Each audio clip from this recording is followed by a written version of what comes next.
sa kanyang programang The Visionary. Every Sunday, 3 p.m. to 4 p.m. Dito lamang sa Radio Vista 105.7 FM, the province of Siquijor, Philippines. Mr. Jerry Galami Tumpala, maasahan sa lahat ng paghati ng magandang balita. Mr. Jerry Galami Tumpala, Jerry Galami sa programa The Visionary. Kailangan pa ba? I-memorize yan? I-read yan.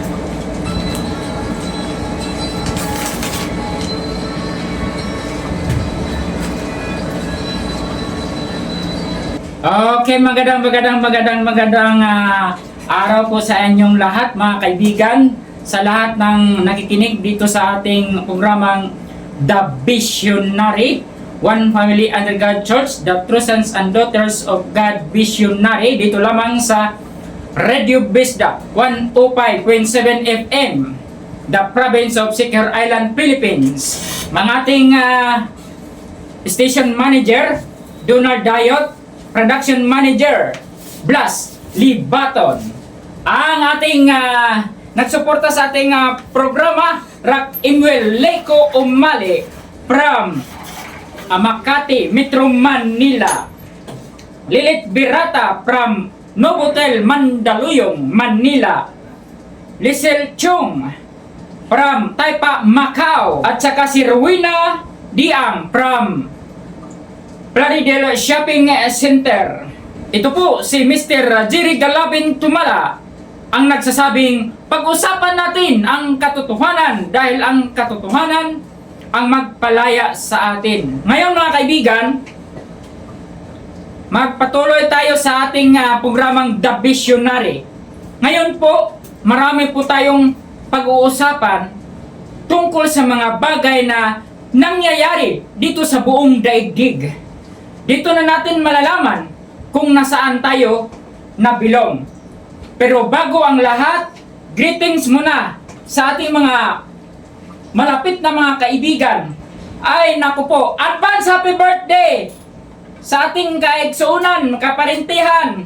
Walang iba kundi si Perpetua Urot Tumala.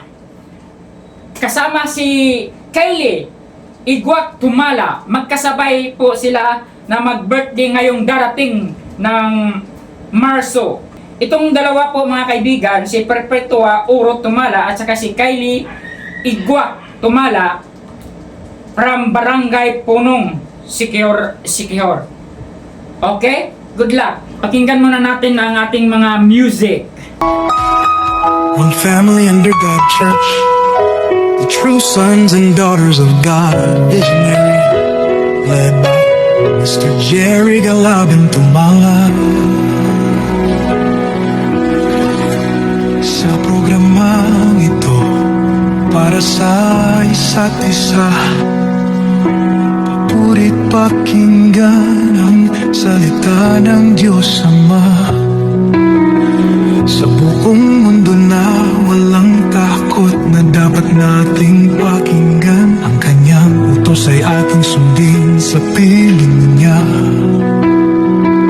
Puno ng pag-ibig sa kay Kristo Jesus, ang nagbibigay buhay na walang hanggan. One family under God Church, the true sons and daughters of God Visionary, led by Mr. Jerry Galabin. Okay mga kaibigan, katropa, kapuso, kawan family under God, nalalaman na po natin ang ating pinag-uusapan noong unang nakaraang linggo, sa pangalawang linggo at ngayong linggo na naman. Noong una po ay pinag-usapan po natin ang salapi. Ang pag-ibig sa salapi ay ugat ng kasamaan. Lahat ng mga kahalayan, kung ano-ano pa. Kung tayo ay umiibig sa salapi, ito po yung pinag-usapan natin nung pinakaunang linggo. Para po natin malalaman kung paano po natin i-guide ang ating sarili mga kaibigan. Pangalawang linggo, nakaraan po mga kaibigan, kung paano natin ipos yung kalooban ng Diyos. Yung pangalawang utos, ang pag-ibig. Iibigin natin ang ating kapwa gaya ng ating sarili. Ngayon, yung pangatlo po mga kaibigan, ang pagsunod sa kalooban ng ating Diyos. Dahil kung tayo po ay susunod sa kalooban ng ating Diyos, ang kaharian ng Diyos ay nasa atin na mga kaibigan.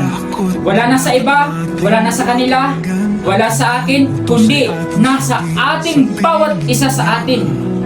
Kaya ang kaharian ng Diyos nasa atin mga kaibigan. Ngayon, ang pag-uusapan naman natin ngayon mga kaibigan, ito po yung pinaka-importante. Ito po yung the kingdom of Satan versus the kingdom of God.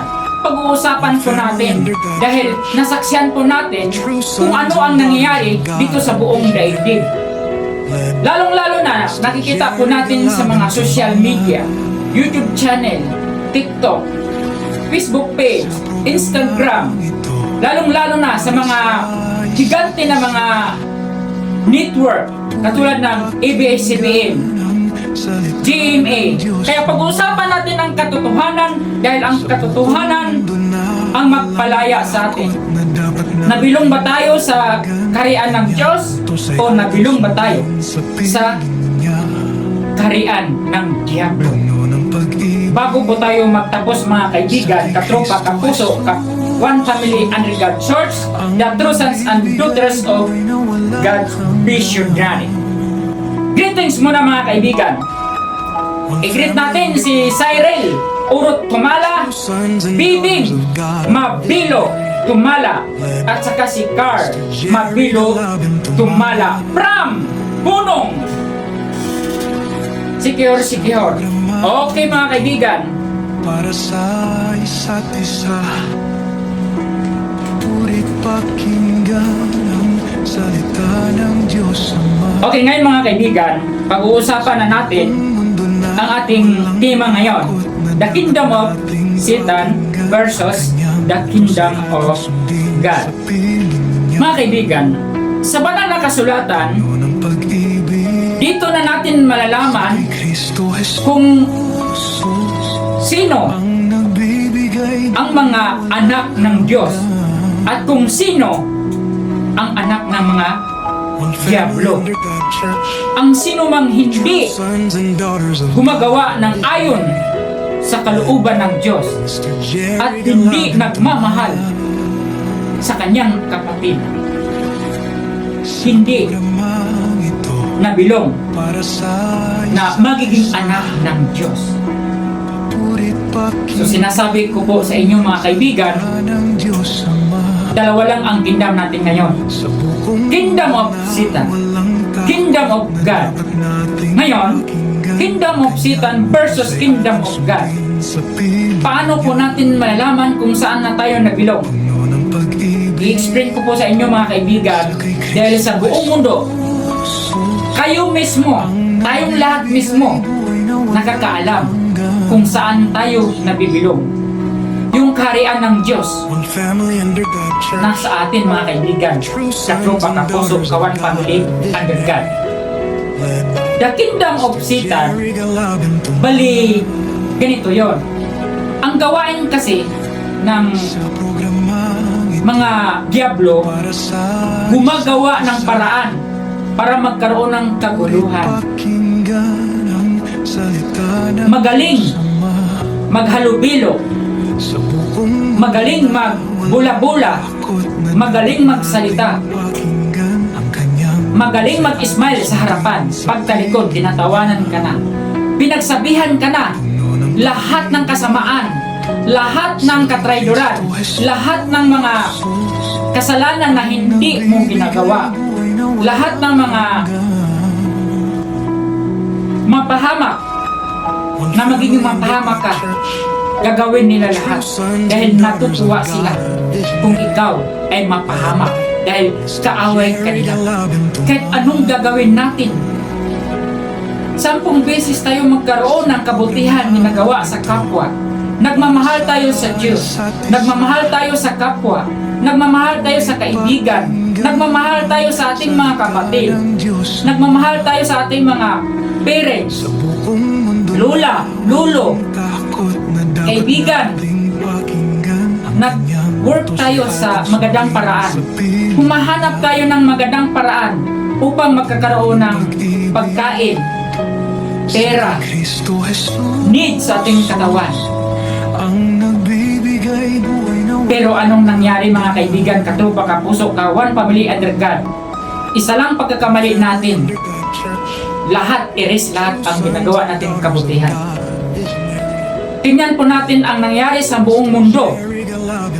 Mismo, ang presidente ng United States of America, si Trump, sinasabi niya, don't trust anybody. Mas maniniwala tayo at magtiwala tayo sa Panginoon. Dahil yan po ang ating maaasahan. Yan po ang banal. Totoong nagmamahal sa atin mga kaibigan. Ngayon mga kaibigan, kailangan po natin i-check ang ating sarili. Dahil puno ng mga problema ang ating mga pangyayari sa ating society, nation, world, and cosmos. Ang daming mga problema nangyayari dito sa buong daigdig. Lalong-lalo na pag nakahawak ka ng cellphone, nandoon na lahat. Nandoon na yung negative at positive. Nandoon na yung mali at tama. Nandoon na yung tuwid na daan. At nandoon din yung paghihimagsik, mali na daan. Mga kaibigan, ako po'y nagpapasalamat na nagkaroon po tayo ng programa dito sa Radio Bisda 105.7 FM. Dahil makapaghatid tayo ng magandang balita para sa kaligtasan. Mag-invest po tayo, mag-ipon po tayo ng kayamanan sa langit upang ang mga tao magkaroon ng idea kung paano i-handle ng ating sarili, bawat isa sa atin. Kahit ibang-ibang mga religious group nagkagulo dahil sa katotohanan. Sabi ng ibang panig ng religious group, religious leader, sila ang tama. Sa kabila naman, sila ang tama.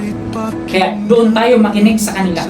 Sa kabila naman, sila ang tama. Sino naman ang paniniwalaan natin mga kaibigan? Ang daming mga religion, ang daming mga sekta, ang daming mga community talking about God, talking about gospel. Pero, bakit? Anong nangyari sa mundo? Mas lalong nagkaroon ng problema. Mga kaibigan, sinabi ng banal na kasulatan, hindi lahat ang tumatawag sa aking Panginoon, Panginoon, Panginoon, makapasok kami sa iyong kaharian. Ngunit, mismo ang Panginoon, hindi natin madadaya. Hindi tayo makapasok sa Panginoon kung hindi tayo sumunod sa kanyang kalooban.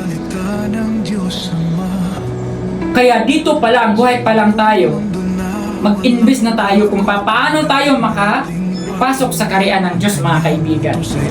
Mga kaibigan, marami tayong mga mistake na nagawa sa ating buhay.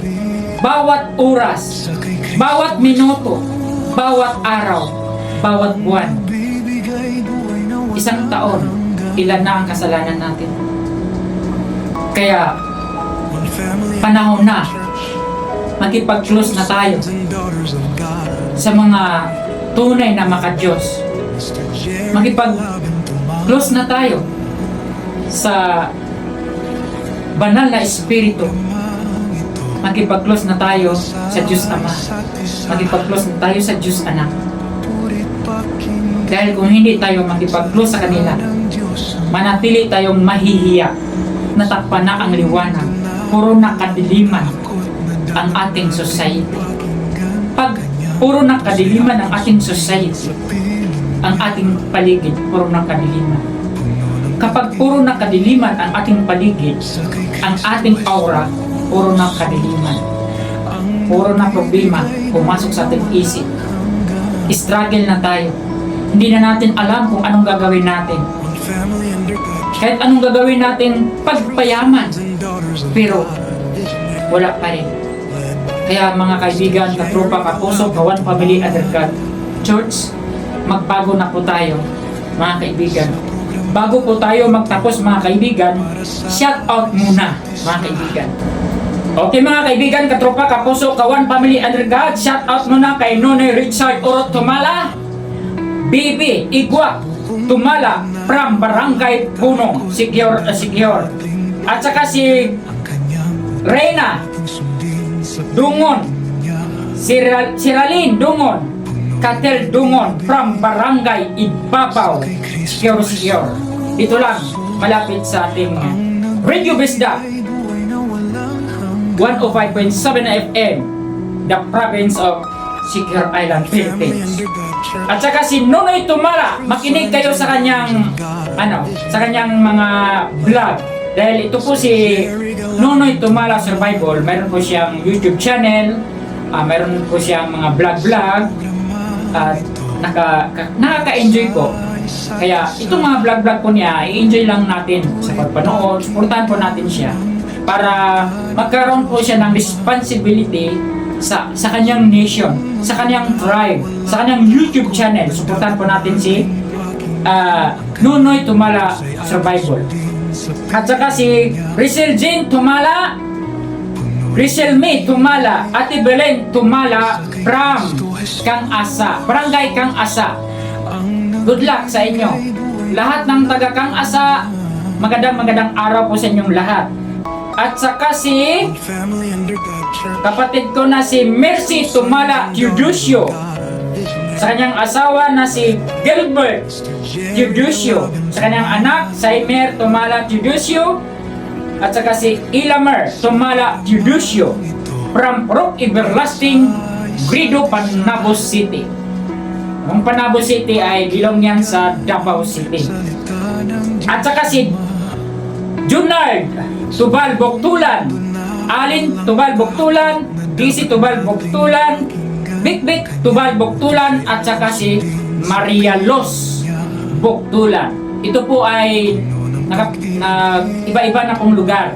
Kaya i-greet ko po sila dahil nagiging kaibigan ko sila sa aking Facebook page, YouTube channel. Si Makmak Tumala Inapan. Magandang araw po sa inyong lahat. At saka si Ana Galabin Pabuaya, Anilo Galabin Pabuaya, Ameline Galabin Pabuaya, Annalisa Galabin Pabuaya. Ito po yung mga half sister ko. Tatlong half sister at isang half brother. Magkakapatid kami po sa ina. Good luck mga kaibigan. Ang tema natin ngayon, The Kingdom of Satan versus The Kingdom of God. Alalahanin na natin mga kaibigan, katropa, kapuso, kawan, family, under God Church, the true sons and daughters of God's visionary. Ang ating office ay Purok Maslow, Kansayang, San Juan, Siquijor. Kunting tiis na lang, malapit na. Mag-umpisa na po tayo sa door knocking, children's meeting, young people's meeting, single dad, single mom meeting, at saka parents meeting. Magkakaroon po tayo ng Bible lecturer para ma-establish natin ang ating sarili. Pag matapos natin ma-establish ang ating sarili, qualified na tayo na ma-establish natin ang ideal family.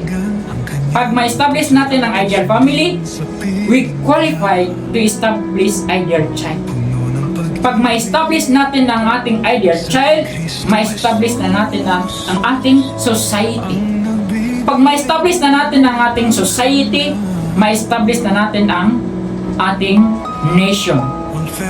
Kapag ma-establish na natin ang ating nation, we qualify to establish ideal cosmos, kabuuan. Mga kaibigan, I telling you the truth. Problem concerning the mystery of human life, society, nation, world, and cosmos, we cannot solve without seeking first the kingdom of God and His righteousness, and follow the commandments of God. What is the commandment of God? Just we follow. If we cannot follow the commandments of God, we are belong to the kingdom of Satan. I-check natin ang ating sarili. That's why I believe in God, our Father. I believe in Jesus Christ, the Son. I believe Jesus Christ is God. I believe the Holy Spirit is God. I believe the Trinity, 3 in 1, God. I believe the resurrection, that we will rise again, who are believe in the name of the Lord. How to call upon the name of the Lord? Romans 10:10. For whoever calls upon the name of the Lord shall be saved. For whoever calls upon in the name of the Lord, in the name of the Lord shall be saved, shall be saved. For whoever calls upon in the name of the Lord, in the name of the Lord shall be saved. Romans 13. Romans 13. Bisag kinsa ang motawag sa ngalan sa Ginoo maluwas. Just imagine. Wow! Napakaganda po. Napakaliwanag po mga kaibigan. Ang problema, ang malaking problema mga kaibigan, kung paano natin tatawagan ang ngalan ng Panginoon. Kung sino ang pangalan ng Panginoon. Kung sino ang may-ari ng pangalan ng Panginoon. Yan ang question mark. Dahil maraming nagdala ng pangalan ng Panginoon. Iba't ibang mga pangalan ng Panginoon. Sa saksi ni Jehovah, ang pangalan nila, ang Panginoon nila, Jehovah. That is the very big problem. Sa Muslim, Allah. Muslim and Christian, that is the very big difference. Iba ang kanilang God, iba sa ating God. Dahil ang kanilang God, Allah. Hindi pwedeng sabihin na ang kanilang God ay isa lang. God din natin. No. That is the very big difference. Dahil ang kanilang God, hindi pwedeng manganak. Ang ating God, nanganak. Yung kataas-taasan ng ating God ay nanganak. Dahil si Jesucristo, the Son of God. John 3:16-17. For God so loved the world that He gives His only begotten Son. Just imagine, nanganak ang Ginoo, wala. Ang kapangyarihan ng ating God, God Almighty, God the Creator, nagkaroon ng anak. Ang anak, yan po, si Kristo Jesus. Ang God ng Muslim, hindi pwede manganak. So, malaking kaibahan po mga kaibigan. Sa saksi ni Jehovah, ang kanilang Panginoon, ang kanilang God Almighty ay Jehovah. That is the very big difference. Pupunta ka sa Catholic Church, walang saksi ni Jehovah doon. Magbasa ka ng Biblia ng Catholic Church, walang saksi ni Jehovah doon. That is the very big problem. Pupunta naman tayo sa Christian or born again. Magbasa ka sa Biblia, sa born again. Wala kang mababasa doon na ang pangalan ng ating Panginoon ay Jehovah. Sa kay Kristo Jesus. Kaya maraming mga question, maraming kaguluhan ang nangyayari sa atin. Dahil nahati po tayo. One family, Maniniwala man kayo o hindi, true dalawa lang talaga ang kingdom natin ngayon. Kingdom of Satan, Kingdom of God. Kaya i-check natin kung saan po tayo nabibilog. Dahil ang Kingdom of God, mayroong mga mahiwagang dapat nating matutunan. Yun po ang pinaka-importante mga kaibigan. Dahil ayon sa banal na kasulatan, mismo si Jesus nagsasabi kung sino ang tumutupad sa kalooban ng aking Ama na nasa langit. Just imagine, Jesu Kristo nanalangin sa Ama. Yung Diyos natin, Ama. Yung Anak, Diyos din natin. Just imagine, kung sumunod tayo sa kalooban ng Ama ni Jesus na nagiging Diyos natin, magiging kapatid natin si Jesus. Yun ang pinaka-closeness na mas malapit tayo sa anak ng Diyos dahil ang anak ng Diyos ay gift galing sa Diyos Ama. Kaya makinig kayo mga kaibigan, katrupa, kapuso, kawan family under God Church, the true sons and daughters of God, visionary. Mga kaibigan, ang tunay na kaibigan, ang tunay na maka-Diyos ay sumunod sa kalooban ng ating Ama na nasa langit. Pangalawa, sumusunod tayo at makinig. Pakinggan natin, pag-aralan natin ang history ng anak ng Diyos na si Jesu Kristo. Dahil sa unang mga panahon, lahat ginagawa na ng anak ng Diyos. Gumagawa ng paraan para magkakaroon ng liwanag, para magkakaroon ng ilaw ang mga tao, para mailigtas. Kukunin ni God ang lahat ng mga tao na dadalhin sa liwanag dahil puno ng kadiliman. Bakit doon sa Jerusalem nangyayari ang history ng anak ng Diyos? Bakit wala sa United Kingdom? Bakit wala sa US? Bakit doon sa Jerusalem, sa Israel? Alam niyo kung bakit? Katulad ng nangyari kay Jonas, na hinatid si Jonas ni God sa nebe, pero si Jonas ayaw. Kaya nagkaroon ng kamalasan doon sa barko. Nagtataka sila kung bakit may kamalasan dumating sa barko na iyon.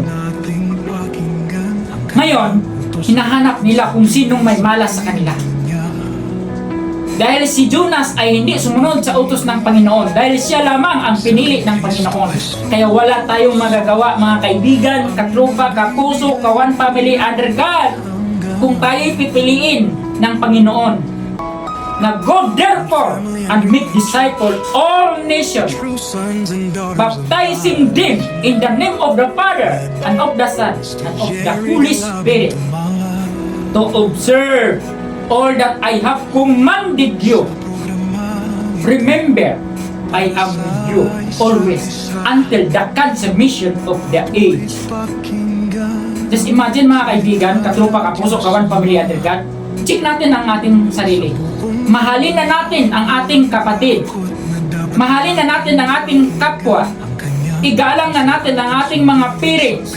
Igalang na natin ating lulo, lula.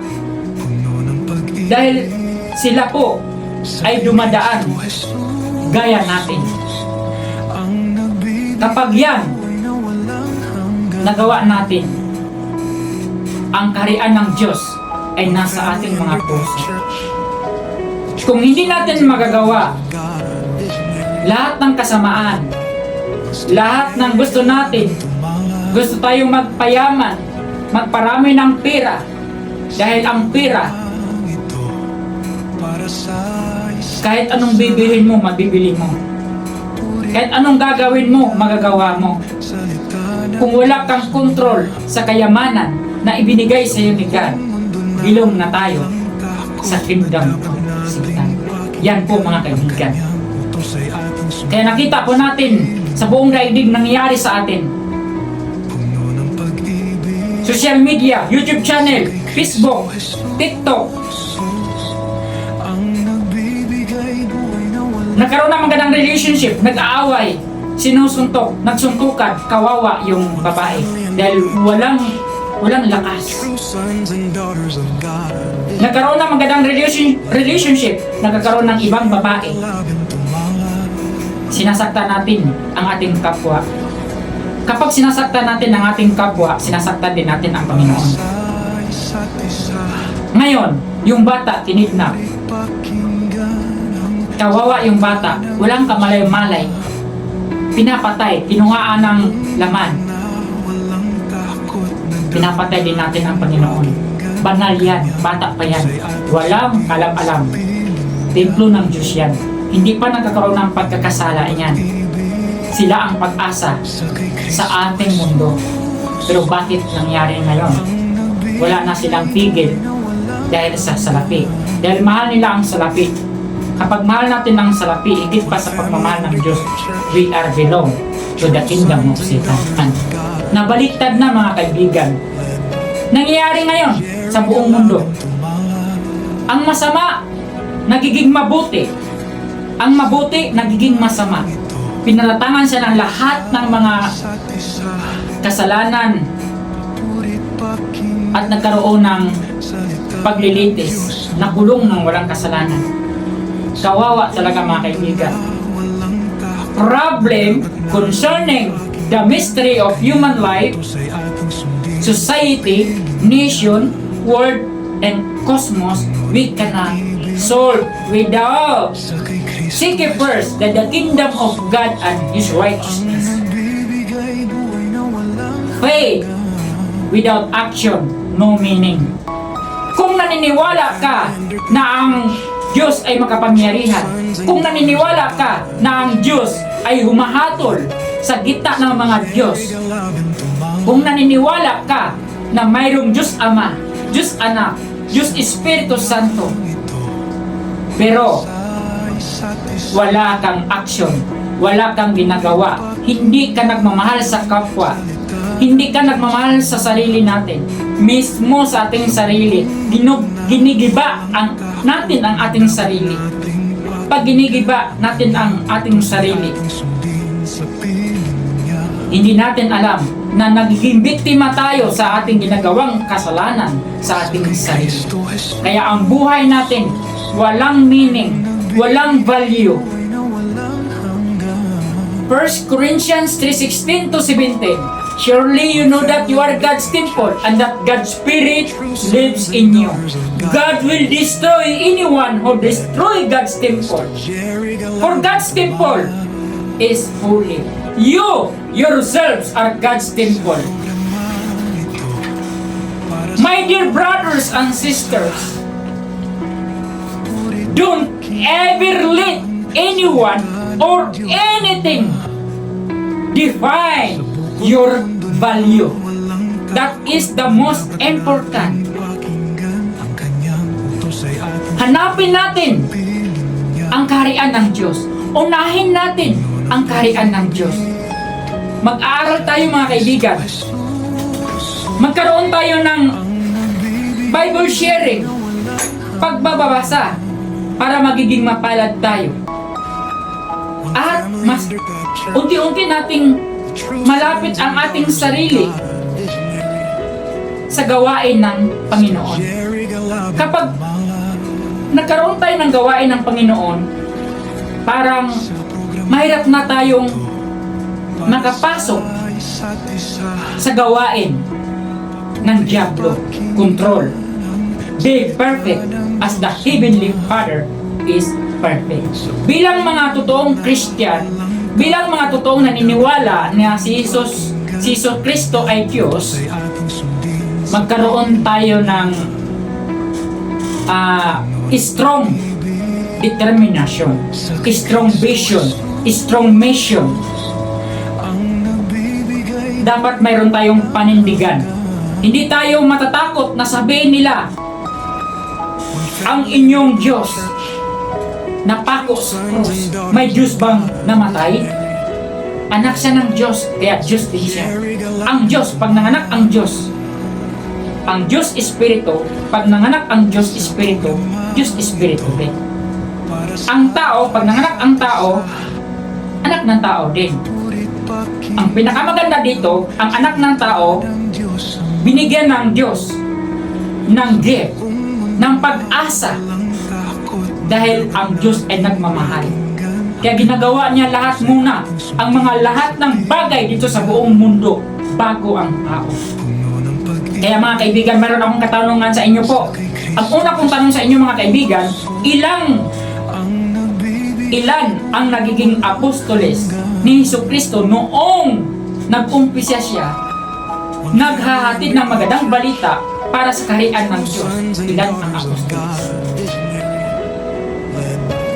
At sino din ang kasama ng Diyos noong gumagawa sila ng tao? Nasabi ni God, gawin natin ang tao ayon sa ating larawan, ayon sa ating wangis. Sila ang may kapangyarihan sa lahat ng mga isda, lahat ng mga ibon, sa ibabaw ng lupa at sa ibabaw ng langit. Tayo ang binibigyan ng authority na hindi tayo naghihirap. Maraming mga question. Hindi ako naniniwala na si Adan at saka si Eva lang ang unang tao ng unang panahon. Naniniwala pa ako na silang unang nagkakaroon ng pagkakasala. Nagkakaroon ng unang violation ng ating Panginoon.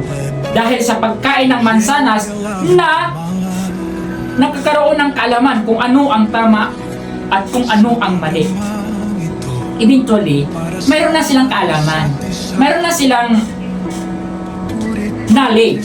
Hindi na kailangan nakakain pa ng prutas, isang mansanas, na magkakaroon sila ng kaalaman kung anong tama at mali yung symbolic lang yun mga kaibigan.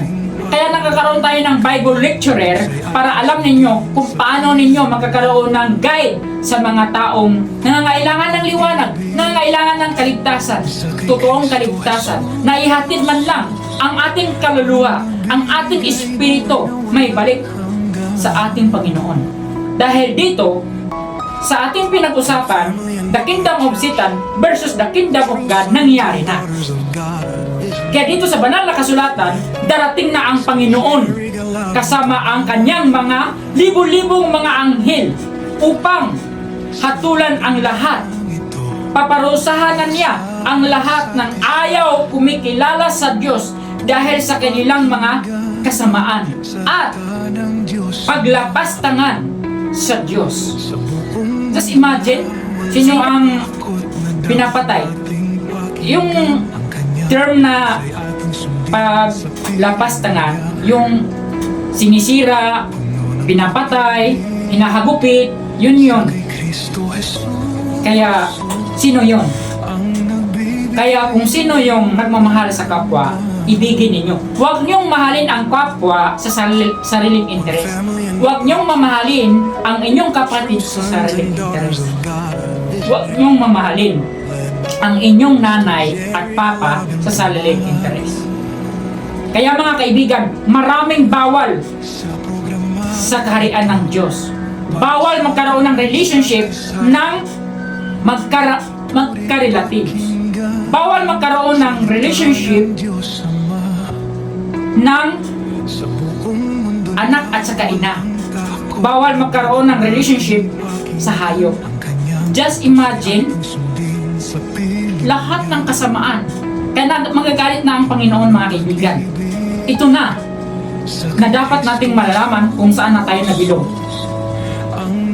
Kung nabilong ba tayo sa kaharian ng Diyos o nabilong ba tayo sa kaharian ng Diablo. Dalawa lang ang pagpilian mo. At dalawa din ang nasa ating sarili. Alalahanin natin mga kaibigan, katropa, kapuso, kawan, pamilya, under God. Ang tao ay may apat na pangunahing kaaway. Una, ang masamang espiritu. Pangalawa, ang kapwa-tao. Pangatlo, ang accident problem. Pang-apat, yun ang delikado dahil yun ang sarili natin. Kung hindi ka maniniwala, magtanong kayo sa akin. Meron po tayong YouTube channel, G. Gaton TV Production. Newscaster, Jerry Galawin Tumala. Jerry Galawin Tumala, The True Media Channel. TikTok page. Meron tayong TikTok, Jerry Galawin Tumala. Facebook page, Newscaster, Jerry Galawin Tumala. One Family Under God Church. Doon natin makikita at malalaman kung meron kayong mga question, meron kayong mga katanungan, kaya alamin ang inyong napakagandang kapalaran para sa unang hakbang matupad ang inyong mga pangarap. Dito natin malalaman sa ating programang The Visionary. Dito lamang sa Radio Besda 105.7 FM, radio ng Siquijor Island, Philippines. Diba? Ngayon, alam na natin mga kaibigan, ayusin natin pagmahal ang ating mga anak. Mga anak, ayusin natin pagmamahal ang ating mga parents. Sumunod tayo sa kanilang mga utos. Mga magulang, huwag ninyong abusuhin ang ating mga anak, ang inyong mga anak, dahil baka sila ay mag-rebuilding. Kaya ingatan po natin, mahalin natin ang ating kapwa sa pagmamahal ng Diyos. Mahalin natin ang ating nanay, lula, lulot, lula, kaibigan, katropa sa pagmamahal ng Diyos. Kaya ibigin natin kasi ipinaka-importanteng utos sa pangalawang utos na sinasabi ni Jesucristo na anak ng Diyos, ng ating Diyos. Mahalin mo ang inyong kapwa gaya ng pagmamahal mo sa iyong sarili. Yun ang pinakamahalagang pangalawang utos. Ang unang utos, mahalin mo ang Diyos sa buo mong puso, sa buo mong isip, at huwag kang makakaroon ng ibang Diyos dahil siluso ang Diyos. Kahit ikaw, magkaroon ka ng asawa, magkaroon ng ibang lalaki, magsilos ka. Ganon din ang mangyayari. Dahil mahal tayo ng Diyos, dahil anak tayo ng Diyos, magiging kaibigan tayo ng Diyos, magiging kapatid natin ang anak ng Diyos. Tatawagin tayo ng anak, mga anak ng Diyos, ng makapangyarihan sa lahat. Just imagine, blessing na sa atin mga kaibigan, katropa, kapuso, kawan, pamilya, and God. Saan tayo niyan? Kaya mapalad ang mga tao umaasa sa God's providence. Hindi umaasa sa lahat ng bagay sa kasalanan. Mga kaibigan, panahon na magbabago. Tanungin ninyo ako kung saan natin makikita ang the kingdom of Satan. Ang dami talaga mga kaibigan. Marami na nag-lecture kung paano nila gagawing mga leader ang mga masasama. Nagtakip sila ng liwanag para manlinlang tayo, para madaya tayo mga kaibigan. Kaya magkaroon tayo ng pananampalataya, magipag-close tayo sa Holy Spirit, magipag-close tayo sa ating bugtong anak ng Diyos, at magipag-close tayo ng Diyos Ama. Dahil kapag hindi tayo magipag-close, matablan ka ng mangkukulam, mga inggit, mga nang-uusog, mga practitioner na mangkukulam. Kaya huwag tayong gagawa ng Diyos at huwag tayong maniniwala sa gawa ng tao. Kailangan maniniwala tayo sa gawa ng Diyos. Creation ni God dapat nating paniwalaan. Dahil ang gawa ng tao, maniniwala tayo, gagawin nating Diyos, gagawin nating protection, gagawin nating lucky charms. That is the very big problem, mga kaibigan, katropa, kapuso, kawan, family, other God. Kaya i-check natin ang ating relihiyon. Dahil may relihiyon na tama, may relihiyon na mali. May relihiyon na baliktad ang paniniwala, may relihiyon na tama ang paniniwala. Kaya magpili kayo, mga kaibigan. Hindi ako pwede magturo sa inyo kung sino. Alam na natin kung saan tayo patungo. Alam na natin kung saan tayo lalapit. Lalapit tayo sa ating relihiyon, ang ating paniniwala. Go ahead, no problem. Dahil ang ating vision ngayon, ang ating programa ngayon, ang ating goal ngayon, hindi natin i-encourage ang mga tao na mayroon ng relihiyon na lalapit at magawa tayo ng relihiyon. That is the very big problem. Ang hirap mag-handle ng mga tao. Ang hirap mag-handle ng isang relihiyon. Problema. Chismis dito, chismis doon. Ikaw mismo, sa sarili mo. Kaya turuan na lang natin kung paano magiging malapitin sa Diyos Ama, Diyos Anak at ng Diyos Espiritu Santo. At turuan natin kung paano magiging ilaw para magiging ilaw sa lahat ng tao. Bago tayo magtapos mga kaibigan, bago tayo magpatuloy mga kaibigan, shout out muna mga kaibigan. Ito si Perfectua, puro tumala, mabait ito. Kita ko po ito, mabait ito. At saka si Kylie Igwak Tumala, anak ni Nonoy Richard Tumala, puro. At ako din, birthday ko rin ngayong March 9. Nagpapasalamat din ako kahit papano. Mayroon mang handa o wala, pasalamatan natin ang Panginoong Diyos Ama, Diyos Anak at ng Diyos Espiritu Santo na nakarating din ako sa year na birthday, buhay pa rin, na magiging malusog at nagkakaroon ng paghahatid ng magandang balita para ma-change ng aking life. Gusto kong lumayo sa kadiliman. Gusto kong lumayo sa Kingdom of Satan. Napakahirap po yung Kingdom of Satan. Habang buhay po tayong maghihirap dahil bibigyan po tayo ng parusa sa kadagat-dagatang apoy. Whether you like it or not, we are going to the spirit world. Kaya kailangan natin na magbabago na. Kailangan natin linisin ang ating sarili. Kung mayroon man akong dapat baguhin, babaguhin ko pa. Dahil ang liwanag ay liwanag, ang kadiliman ay kadiliman. Hindi pwedeng ihalo ang kadiliman sa liwanag, mga kaibigan. Iba talaga.